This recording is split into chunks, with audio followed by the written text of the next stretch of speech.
If you have not accepted that very few male European whites dominate and rule the earth today, they will continue to ruin your spiritual and physical life on earth for a very long time.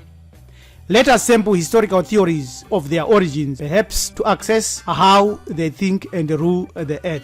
The information presented and shared in this video is purely for educational purposes only. Any other interpretation or opinion is not of Maarifado family group. Enjoy. Why should we sample theories of European origin?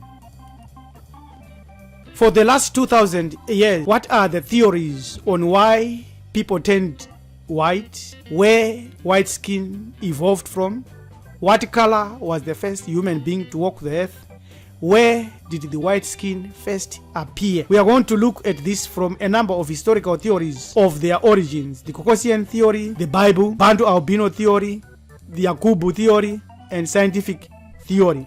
All we know is that from anthropological studies so far, we know that Caucasian men in Ukraine and Russia 34,000 years BCE looked like this. The Mzungu men looked like this. So they were not typical Europeans that we see today. Why sample theories of European origins? Because of racism, as shared by Dr. Frances Cress Welsing in her book, The ISIS Papers. We summarize here. Racism uses local and global power systems, which Europeans formalized and put into place all over the earth, and other people plug into them and use them subconsciously or consciously in patterns of perception, in logic, in status symbol formation, thought, speech, actions, and emotional responses, as conducted simultaneously in all areas of human activities: money and banking, education, entertainment, labor, law, politics, religion, sex, and war. The ultimate purpose of the system is to prevent white genetic annihilation on Earth, a planet that is predominantly dominated overwhelmingly by people classified as non-white: black, brown, red, and yellow. So we want to study this and see the origins of the Europeans. The first theory we look at is the Caucasian theory, which was promulgated and pushed forward by the German school of anthropology, or thinkers, or German thinkers. Johann Franckmann Brumberg coined the term Caucasian because he believed that the Caucasus region of Asia Minor produced the most beautiful race of all men, the white race. So capture this map of Caucasus because it is going to be very important and interesting in our presentation. Though the term Caucasian is falling off, it bears the current racism that we are facing as melanin dominant human beings or blacks. How? Because this term was created around the 1500s in tandem with the African slave trade as well as Islamic slave trade. The slave trade was a capitalist endeavor towards big business and big money. Out of the Caucasus theory, blacks were considered inferior. Caucasians, as Hitler would go on to call them Aryans, were considered to be more superior. Melanin dominant human beings as primitive and tainted. So primitive means primary, therefore we were the original people to walk on the earth. But the Caucasian theory goes on further to put standards and methods to determine who was pure white, superior white, intelligent white, and also impure black, inferior black. Therefore you find that Jesus and God and Muhammad and all these divinities that are popular today were painted as white, including angels. When they were teaching you about the Caucasus theory and origins, they forgot to tell us that they were black Caucasians who were the first to arrive in that area. And also that in Europe, the Nilotic Negro, showing original types of big heads found in Europe by kind permission of the origin and evolution of primitive men by Albert Churchward, 1912. They didn't tell you that, and they won't say that. The Bible is the source of racism because it pushed the idea that black people were cursed by Noah, a drunken man and alcoholic, and therefore the curse of Ham dominates Christianity, Islam, Judaism, as well as black Hebrew Israelites. Even the Church of the Mormons, the Church of Jesus Christ of Latter-day Saints, says that we black people should remain slaves. This was said by Brigham Young, their founder. So, but the Bible has an interesting perspective on skin color, because the Bible, which is still shaping the minds and the thinking and the spirituality and the lives of billions, teaches that if you do not have melanin, you are cursed. There it is. This is a black man suffering from a vitiligo, and there is one who is now reputed to be clean, according to the Bible, to Leviticus 13:14. The Bible alludes to white skin being a bad thing. Leprosy was a disease that turned the hair yellowish, white, and the skin white as snow through a scab and scaling process. A person's skin would eventually and literally fall off. Notice these hands are of a man of color who has vitiligo, not leprosy, and his hands are turning white. So most hands would have turned just as these hands, proving that he was not white but a man of color. Exodus 4 verse 6. If you go further in 2 Kings 5:27, you find the generation that came out of Gehazi, who was a wicked, thieving a person, but with a lot of spirituality. That's according to the Bible, Gehazi. If you go also in Numbers 12:9, you find Miriam was cursed and she became as leprous and white as snow. White skin is compared to the Song of Solomon 1 verse 5. Song of Solomon 1 verse 5 says, I am black and beautiful, O daughters of Jerusalem. And you've got these variances of white skin. So this is the Bible, coming from the Bible, saying white like this is leprous white. It's not clean. These people should not go into the temple. That's the Bible. So but the Bible was written during a certain period of time. This is where the doctrine of albinism and the doctrine of leprosy was formulated during a specific time in history. We shall show that shortly. The Bantu albino theory. Melanin distribution of mankind by 330 BCE, just prior to the rise of Euro-Aryan supremacism, which started by the Greeks conquering Kemet. So the whole of these places was dominated by melanin dominant human beings.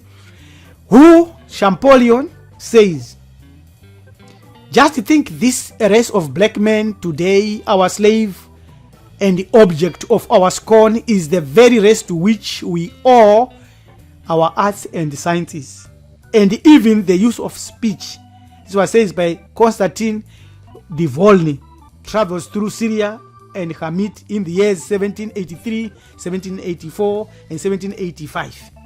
So it's very, very clear now that we find a lot of diversity from amongst melanin dominant human beings. This is a black mother in Brazil with 5 children, 3 of which are albinos, and the father is also black. According to the writer in the book The Journey of Man, A Genetic Odyssey by Spencer Wells, page 39, he says you are more likely to find sample of extremely divergent genetic lineages within a single African village than you are in the whole of the rest of the world. Our ancient ancestors in Hamid, who are Bantus and who were Bantus, were aware of the theory of the origin of other people that were not melanin dominant. They gave them a name. The ancient Hamidians worried about an immigrant tribe of blue-eyed people, among them that seemed to have proclivity for troublemaking. They had red or blonde hair and blue eyes and lived at the edge of the desert. The Egyptians called them Tamaru. The Hamidians called them Tamaru, the created ones. Clear allusion to their unnatural origins. And we now know from science who these people are. Bantu albino theory. We know definitely that the Hamidians, people of ancient Hamid, consider the Great Lakes, a region of Southeast Africa, to be a sacred holy land, Quiland, Southeast Africa, Tanzania, Kenya, Uganda, the Congo, Rwanda, Malawi, Zimbabwe, South Africa, Botswana, Namibia, Angola. The Democratic Republic of the Congo was their homeland. And from that, that's where they came. That's why they picture themselves like this. And like that, these are Hamidians, and these are the other created people. Herodotus on Caucasus. This is the place which we have identified as the same as Patmos, as well as the same as Caucasia. He says the Caucasians, described by Herodotus, look like ancient Hamidians, black, Africoid, melanin dominant, who were left there by King Sesostris, the second king, and therefore the Caucasians was dominated initially by the black Caucasians that we have shown, and that's the proof that we are giving here. Now we look at the story of Yakub as promulgated by the Nation of Islam, about Yakub, whom we are told created another race at Patmos, the same place that we know as Caucasus. Therefore, the leaders of the nation of Islam must have accessed this information and promulgated it as revealed knowledge. But we know that it predates them. The explanation given about Patmos and also given about Colchis by Herodotus and also shown by Champollion amongst ancient Hamitians, which is a Bantu version, is clear. And the Tamaru is very clear that they looked like this. But they came from somewhere. Power is hidden in true knowledge. That's why we are assembling the theories of European origins. We find here Hamitians and Africans represented in the same way, which could not be otherwise if they were different. You know, the Hamitians were very racial conscious, race conscious. The Namo, who are the Asians, they play a prominent role in the coming up of the Tamaru. We are going to show more about this later. Let's look at the scientific explanation of the theories of European origins. This explains everything. First, melanin-dominant human beings or black people appeared on the earth 3 billion years ago. Europeans appeared 15,000 years ago. It's scientific. The proof that melanin-dominant human beings appeared on the earth 3 billion years ago comes from Klektop spheres. And the Asians we know appeared on earth only 15,000 years ago. The confirmation that the white or Caucasians or white race is derived from a combination of melanin-dominant human beings and another type of being that came out of melanin-dominant human beings is clearly demonstrated if you go and read this website, The Real History of White People, realhistory.com. You can also read Genetic Distance Map from the History and Geography of Human Genes by Cavalli Sforza. This is the diagram we are showing here. It says here we see that black and brown Indians and Europeans are genetically like two pears in a pod. The two are alone by themselves in the human family. Clearly, it proves that Europeans are indeed Dravidian descendants. It is very clear that the genetic map is showing us the origins of the Europeans. So they moved from India right into China, right to the Caucasus. That's the explanation you get from that diagram that we have shown. We tend to agree that the origin of the white people is not from cold adapted evolutionary theory or the fallen angels Anunnaki genetic engineering we find in the Sumerian tablets. The nations of Islam claim that white Europeans were created in a lab, or any other explanation that avoids the monogenetic theory, the Bantu explanation that melanin-dominant human beings gave birth to melanin recessive human beings whom we call Amajechwe, Masope, or Tamaru. Perhaps that is the source of their hatred and natural dislike of us, because there is a history there of their origins and how we treated them according to Dr.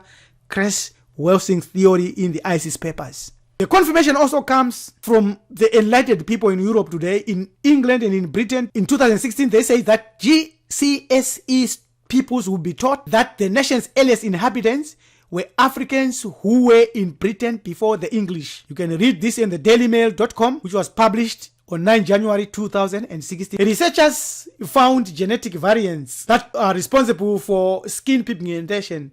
These are SLC24A5, MFSD12, DDB1, TMEM138, OCA-OCA2, and HERC2. Data from this confirms that 8,500 years ago, early hunter-gatherers in Spain, Luxembourg, and Hungary had darker skin, but they lacked versions of two genes, SLC24A5 and SLC45A2, that led to depigmentation and therefore pale skin in Europeans today.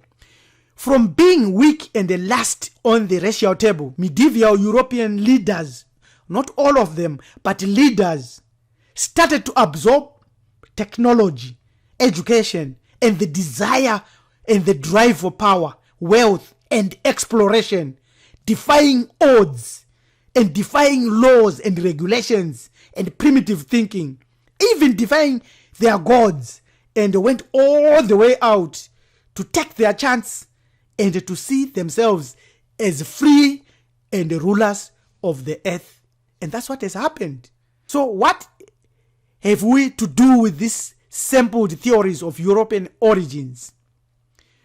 We need smarter leadership that does not easily accept the tricks of very few male European whites to dominate and rule the whole earth. We need leaders who are connected to the divinities, who are connected to exploration, technology, who are connected to fight, who are connected to true knowledge. And it's not only leaders, even individuals.